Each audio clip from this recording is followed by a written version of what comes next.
44 anyos na lalaki sa Dagupan City mahigit 10 araw nang nawawala. Pamilya nito nananawagan ng tulong sa otoridad. Tutukan sa report.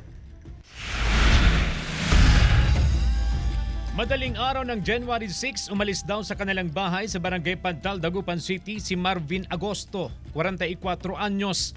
Nagpunta raw sa kanyang kaibigan sa Sitio Kamanggaan, Barangay Mayombo. Simula noon, hindi na siya nakauwi.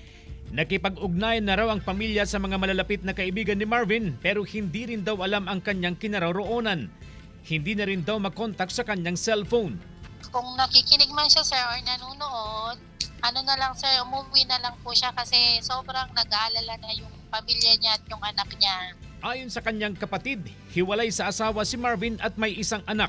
Hindi rin daw siya masyadong naglalagi sa kanilang bahay. Wala rin daw siyang nababanggit na problema. Patuloy ang pakikipag-ugnayan ng mga opisyal ng barangay sa pamilya Agosto upang mahanap si Marvin.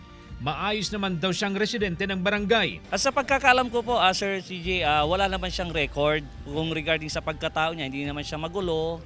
Pero aside from that, wala na. Huling nakita si Marvin na nakasuot ng black shirt, maong pants at may dalang sling bag. Nai-report na rin ito sa PNP. Sa mga nakakakita sa kanya, tumawag lamang sa mga numerong makikita sa inyong TV screen o tumawag sa Dagupan City Police Station TOC hotline.